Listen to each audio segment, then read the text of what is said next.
colorful Cape Town is one of the most multiracial cities in the world. The city sits on South Africa's Cape Peninsula, where the waters of the Atlantic and Indian Oceans converge, and spectacular mountains tumble towards the sea.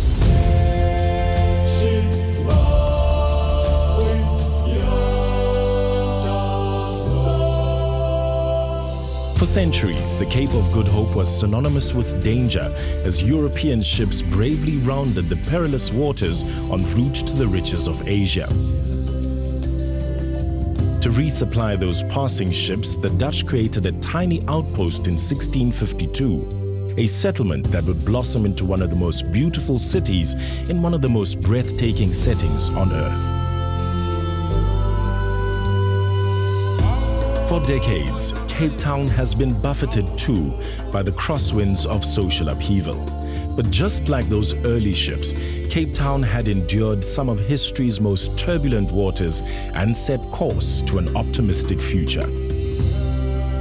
This is a city that, despite its challenges, shines as an example of hope, not only to South Africa, but to the world.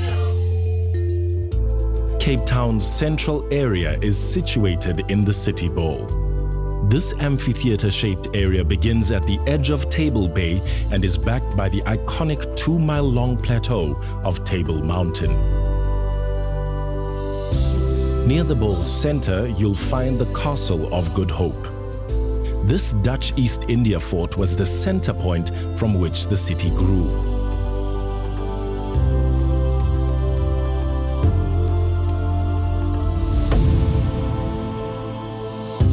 Nearby, visit Company's Garden, whose rich soils were cultivated to provide fresh produce for those early merchant ships.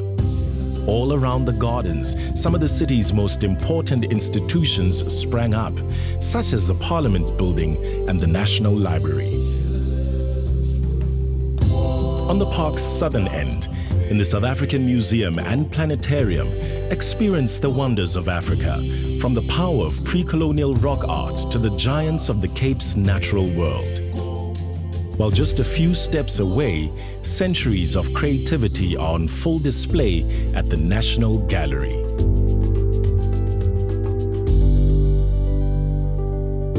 Fusing both contemporary and old world architecture, the nearby South African Jewish Museum stands as a tribute to a community that has done much to shape the country. Just a few blocks away, don't miss the District 6 Museum. This museum and cultural center gives voice to the 60,000 non-white residents who were forcibly removed from the city and saw their vibrant multiracial neighborhood flattened during the darkest days of the apartheid era.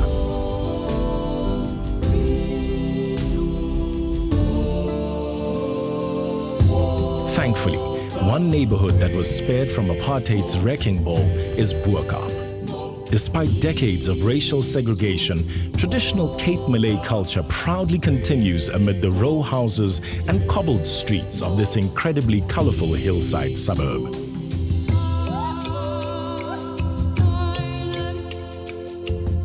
Post-apartheid South Africa is often called the Rainbow Nation, and like a pot of gold at the end of that rainbow, diversity, transformation, and creativity shines out from the city's downtown streets, from its businesses, from its very walls. If you're passionate about coffee, stop by for an espresso or maybe two at Truth, a steampunk coffee shop that welcomes devotees from all over the world.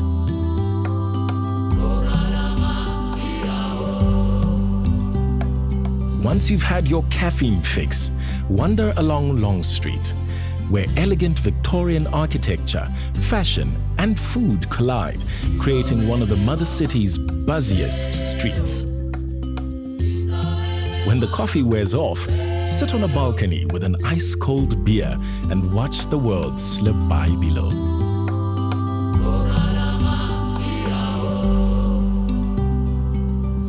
The spirit of rejuvenation continues at the Victoria and Alfred waterfront. at South Africa's oldest working harbour, spend the day exploring attractions such as Two Oceans Aquarium, which celebrates life beneath the waves of both the Atlantic and Indian Oceans.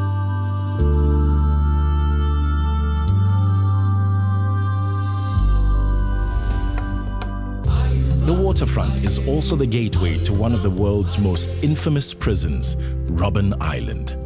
Journey across the waters of Table Bay to experience the damp prison walls and windswept yards, and to listen to stories told by former inmates.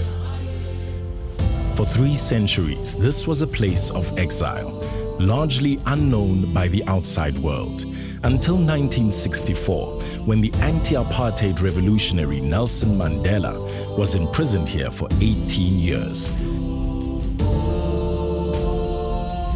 A visit here is a reminder of just how far South Africa has traveled on the long road to freedom.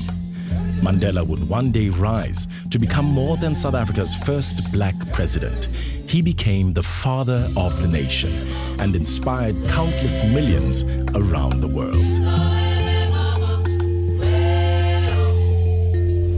Mandela once said that it was the presence of Table Mountain across those 4 miles of water that inspired him throughout his long years on Robben Island.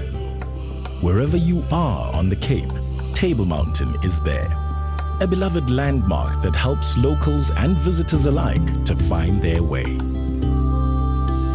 The closer you get to the mists of Table Mountain, the more its spirit can be felt. At Stellenbosch Botanical Gardens, gaze up at the mountain's eastern face. Then explore South Africa's many biomes and the Boomslang Walkway, which snakes its way through the Arboretum canopy. From the gardens, take one of the walking trails up the mountain or climb aboard the cableway for the spectacular ride to the viewing area. From here, take in the views of Signal Hill, Devil's Peak, and Lion's Head, all the way out to Robben Island and beyond.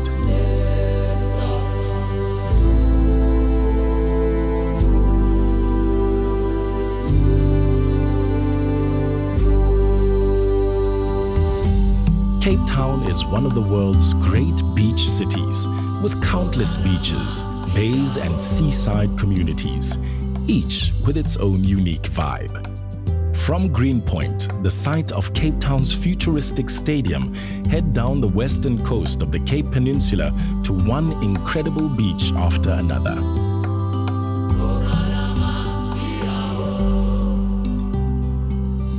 Starting at the city center, the wide promenade of Milton Beach is a great place to stretch your legs. A little further south in Clifton, some of the country's most expensive homes spill down from the peninsula to the 4 beaches below, each one separated by falls of granite boulders which offer great shelter on windy days. While a house at Clifton will set you back millions, the views of the sparkling Atlantic, Lion's Head, and the 12 Apostles are just as they've always been, free.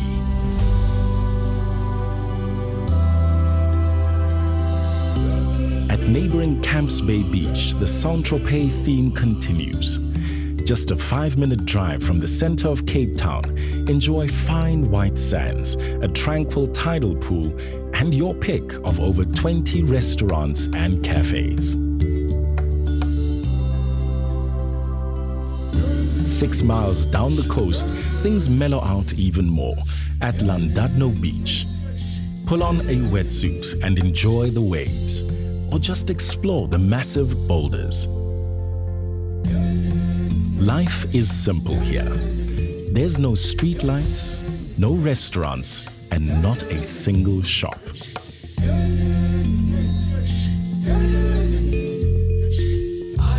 When your belly starts to grumble, pop around the headland to the fishing village of Hout Bay.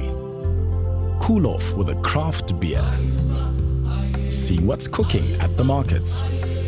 Then hang out with locals down by the tuna and crayfish boats.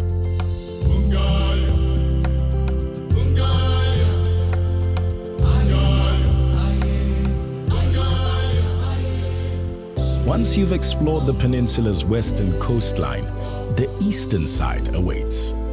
Welcome to False Bay, where the waters are warmer and the never-ending sweep of beaches and scenic seaports continues. At the naval port of Simonstown, head down the historic mile of St. George's Street. Soak up the nautical spirit, say hello to a much-loved sea dog, and explore the alleyways and lacy Victorian buildings along the way.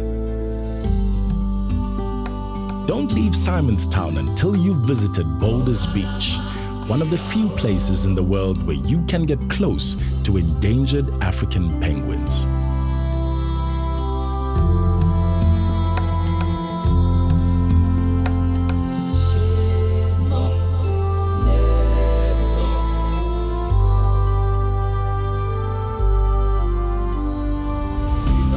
False Bay was once dotted with humble farming and whaling villages like Fishhook.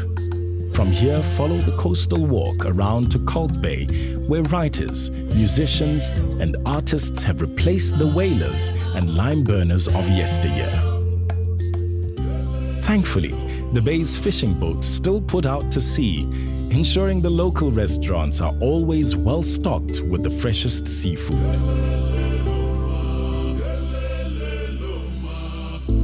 When it comes time to drag yourself away, head to neighboring St. James, known for its colorful Victorian bathing boxes and grand old houses, which reflect the splendor of the early diamond and gold mining era. Right next door, the mood changes again at Muizenberg, home to some of the most laid-back vibes in South Africa. With its warm, shallow water, it's the perfect beach for families. And if you've ever wanted to surf, this is the place to learn. Muizenberg is, after all, the birthplace of South African surfing. While the beach at Muizenberg can get packed in summer, you'll find plenty of cool escapes in the streets of this arty village. From here, over 12 miles of fine sands stretch all the way around to historic Gordons Bay. Just around the corner at Kogel Bay, the only sounds you'll hear are the pebbles and shells rolling in with the incoming tide.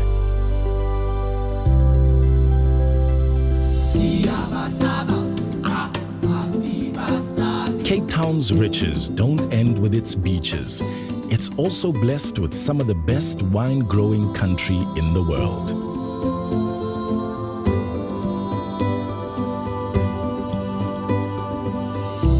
The Cape's first vines were planted in companies' gardens in 1655 to help those passing sailors ward off scurvy. But the roots of the nation's winemaking industry really took hold just 20 minutes drive away in the suburb of Constantia. In the late 1600s, hundreds of vines were planted here, along with rows of oaks to shield them from the harsh Cape winds.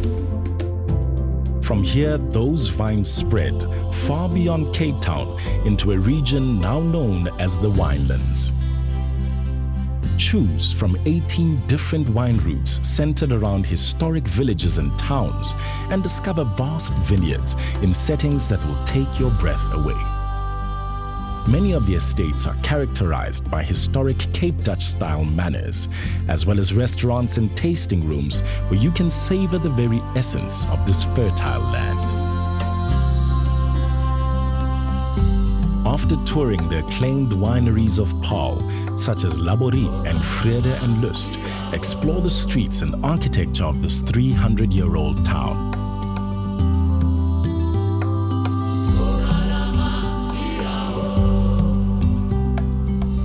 High above Paarl stands the Taal Monument, which celebrates the language of Afrikaans, a language that was forbidden during the bitter aftermath of the Anglo-Boer War in 1902. The Stellenbosch Wine Route, South Africa's oldest, offers more than 150 tasting rooms across 200 vineyards. At the Waterford Estate, take a 2-hour wine safari through the Bordeaux-inspired estate, then taste some of the most exciting new reds in the region.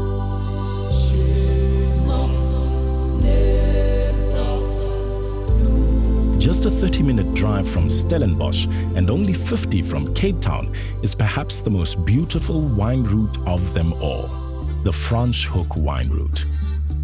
Fleeing religious persecution in 17th century Europe, 200 French Huguenots came to this valley and created paradise. Today, Franschhoek is considered the food and wine capital of South Africa.